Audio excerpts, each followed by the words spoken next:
बिस्मिल्लाहिर्रहमानिर्रहीम। अस्सलाम वालेकुम दोस्तों, कैसे उम्मीद करता हूँ कि आप सब खैरियत से होंगे।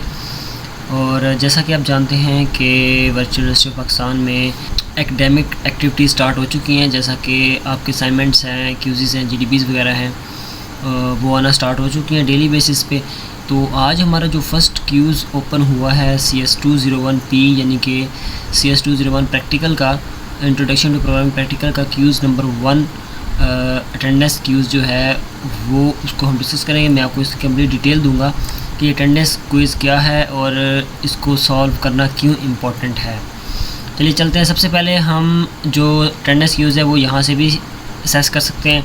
इसके अलावा हम अगर टू डू कैलेंडर में जाएं तो देन हम टू डू कैलेंडर में जाते हैं तो यहाँ पे भी हमारे पास क्लासिक टू डू में जाके यहाँ पे शो हो रहा है, यहाँ पे भी हम टेक क्यूज़ करके इसको असेस कर सकते हैं। ठीक है, ये हमारे पास आ गया अटेंडेंस क्विज़ नंबर 1। इसी तरह अटेंडेंस क्विज़ नंबर 2 और ग्रेडेड क्यूज़ नंबर 1। अब इनका डिफरेंस क्या है, सबसे पहले थोड़ी सी डिटेल दूंगा आपको, क्योंकि अक्सर स्टूडेंट का जो प्रैक्टिकल का पहला सब्जेक्ट होता है वो CS201 होता है। ठीक है, ये 201 सबसे पहले आपका सेकेंड सेमेस्टर में पहला सब्जेक्ट होता है जिसका प्रैक्टिकल होता है। और काफ़ी ज़्यादा स्टूडेंट्स हैं जिनको इस सब्जेक्ट में काफ़ी ज़्यादा मुश्किलात हैं, क्योंकि उनकी जो अटेंडेंस है वो कंप्लीट नहीं होती, जिसकी बेस पे उनका जो फाइनल एग्ज़ाम है वो नहीं होता, उसकी डेट शीट सेट नहीं होती। एक चीज़ आपने जहन में रखनी है कि आपने CS201P है या आपका कोई भी प्रैक्टिकल का सब्जेक्ट है वर्चुअल यूनिवर्सिटी ऑफ पाकिस्तान का, तो आपने उसके जो क्यूज़ेज़ हैं वो लाजमी तौर पे अटेंड करने हैं। इसमें अगर आपकी 80% अटेंडेंस नहीं होगी तो आपका वो सब्जेक्ट क्लियर नहीं होगा, ना ही उसका पेपर होगा। सबसे पहले कुछ डिटेल देता हूँ मैं इसकी मिड टर्म और फाइनल टर्म के हवाले से।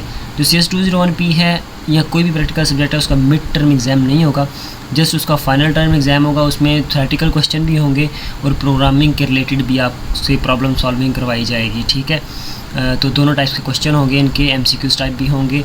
और इसके अलावा जिस तरह इसका पेपर पैटर्न होगा वो फाइनल टर्म एग्ज़ाम से पहले आ जाएगा आपके पास। मिड टर्म एग्ज़ाम इसके नहीं होने। अक्सर स्टूडेंट पूछते हैं कि sir mid term exam practical subject के नहीं होते, जस्ट फाइनल टर्म एग्ज़ाम होते हैं।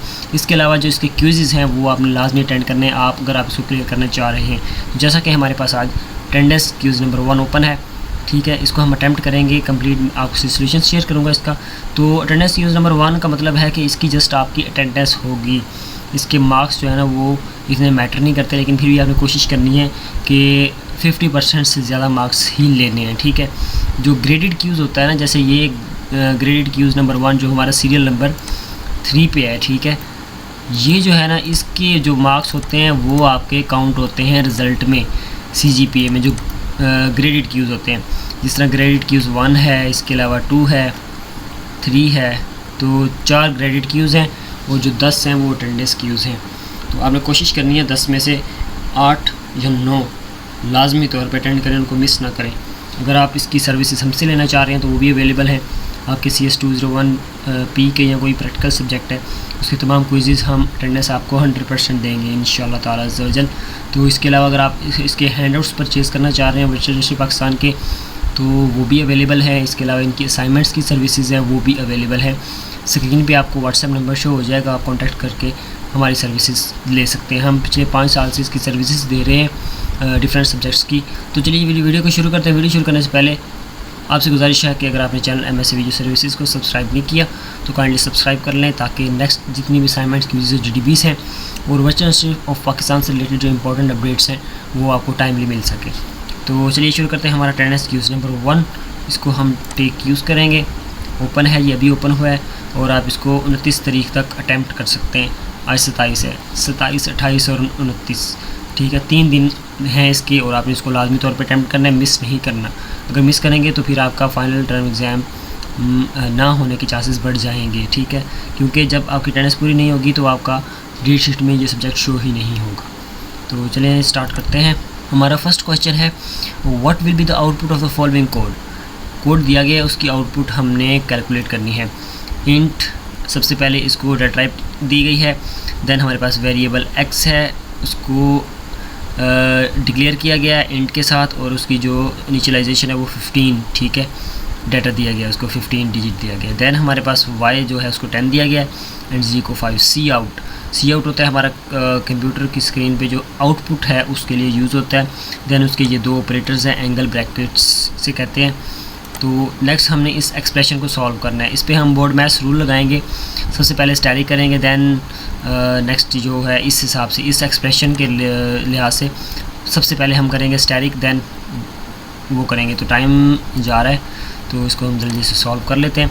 स्टैटिक एक्स स्टैटिक 15 स्टैटिक 15 कर लेंगे हम, 15 स्टैटिक 15, ठीक है। स्टैटिक होता है मल्टीप्लिकेशन 2 to 5। देन हमने करना है, देन हमारे पास सेकंड क्वेश्चन है, suppose we have an integer value named num with 4 5 6 7 as its value, then what will be the resulting value of the expression num divided by 100। अगर हमारे पास integer है तो वो वैल्यू भी इंटीजर में ही आएगी। अगर यहाँ पे फ्लोट होता तो हम फ्लोटिंग पॉइंट नोटेशन में इसको लिख सकते थे, फ्लोटिंग पॉइंट के साथ हम लिख सकते थे। तो देन हमने इसको जस्ट जो इसका इंटीजर आएगा वो लिखेंगे, जो कि हमारे फर्स्ट 2 डिजिट्स आएंगे, क्योंकि हमने इसको 100 पे डिवाइड किया है। तो इसका जो हमारे पास आंसर आएगा वो आएगा 45, क्योंकि पॉइंट हम नहीं लिखेंगे। अगर यहाँ पे डाटा टाइप फ्लोट होती या लॉन्ग होती तो फिर हम उसको लिख सकते थे। तो सेव करते हैं। नेक्स्ट हमारे पास क्वेश्चन नंबर 3 है, what will be the output of the following C++ code. Include IOStream हमारी हेडर फाइल है। देन स्टैंडर्ड लाइब्रेरी हमने ऐड की है। इंट मेन हमारा मेन प्रोग्राम शुरू हो रहा है। Int num1 20, int num2 20/3, int sum equal to है, हमने पहले इसको डिक्लेयर किया, देन हम इसको वैल्यूज़ दे रहे हैं num1 + num2। देन हमारे पास सी आउट की स्टेटमेंट है, द सम इज़, यहाँ पे सम की वैल्यू आ जाएगी। तो हमारा सम क्या बनेगा, इंटीजर 2 जो है वो है 20/3। 20/3 हमारे पास वैल्यू आती है 6, क्योंकि हमने जस्ट इंटीजर लेना है। तो देन हमारे पास num1 10 है और जो num2 है उसकी हमारे पास वैल्यू 6 आ रही है। दोनों का सम होगा तो ये द num इज़ 16 आ जाएगा, ठीक है। ये जो ब्रैकेट्स इसमें आ रही है वैल्यू वो एज इट इज़ होती है, उसमें कैलकुलेशन नहीं होती इन्वर्टेड कॉमास में, ठीक है। देन सम वाला हमारा वेरिएबल उसकी वैल्यू जो स्टोर हुई है num1 + num2 16 आ जाएगा। Click and save to move next. Then which data type from the following will take lesser space in memory. कम स्पेस कौन सी चीज़ लेती है, शॉर्ट, इंट, करैक्टर, फ्लोट। तो इसमें इसमें हमारा करैक्टर आएगा, ठीक है। इंट भी ज़्यादा होता है, फ्लोट हमारी वो भी ज़्यादा है। जो करैक्टर है वो सिंगल बिट को स्टोर करने के लिए होता है। तो देन हम उसको 4 लगाएंगे, 4 यानी कि करैक्टर।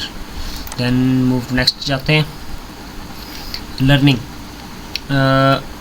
ये आएगा हमारे पास, how to program is important because it develops dash problem solving abilities. तो आई थिंक सो एनालिटिकल आएगा इसका। Short data type store dash byte of memory. जो हमारे पास शॉर्ट डाटा टाइप है वो 2 बाइट ऑफ मेमोरी या 16 बिट ऑफ मेमोरी को store करने के लिए होता है। तो यहाँ पे हमारा 2 बाइट्स है, अगर बिट होता तो हम 16 करते। मूव टू नेक्स्ट करते हैं। देन हमारे पास क्वेश्चन नंबर 7 है, C++ has many libraries which contain variable functions names normally starting with. तो इसका हमारे पास अंडरस्कोर करेक्ट ऑप्शन है। चलिए मूव टू नेक्स्ट करते हैं।